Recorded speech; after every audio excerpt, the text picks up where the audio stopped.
ఇస్లాంలో భార్యాభర్తల సంబంధం ప్రేమ, కరుణ, గౌరవం మీద ఆధారపడి ఉంటుంది. ఇది కేవలం ఒక బంధం కాదు, అల్లాహ్ ఇచ్చిన ఒక పవిత్రమైన నియమ్మత్. మీలోని మీకు జంటలను సృష్టించెను, మీరు వారి వద్ద శాంతిని పొందుటకై మీ మధ్య ప్రేమను, కరుణను ఉంచెను. సూరహ్ అర్-రూమ్ 30:21.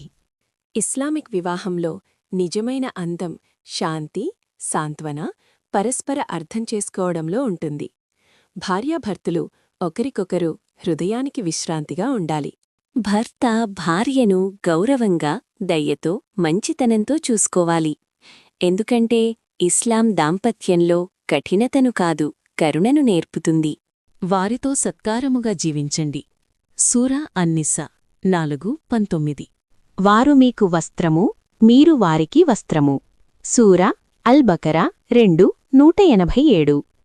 భార్యాభర్తలు ఒకరికొకరు రక్షణ, ఆదరణ, గౌరవం, ఆత్మీయతగా ఉండాలి. పరస్పరం తోడుగా ఉండటమే ఇస్లామిక్ దాంపత్యపు సౌందర్యం. ఇస్లాంలో భార్యాభర్తల బంధం కేవలం ఈలోక జీవితం కోసం కాదు, అది కలిసి ప్రార్థించే, కలిసి అల్లాహ్ వైపు నడిచి పవిత్రమైన ప్రయాణం. మంచి దాంపత్యం ఒక నీతిమంతమైన కుటుంబానికి పునాది.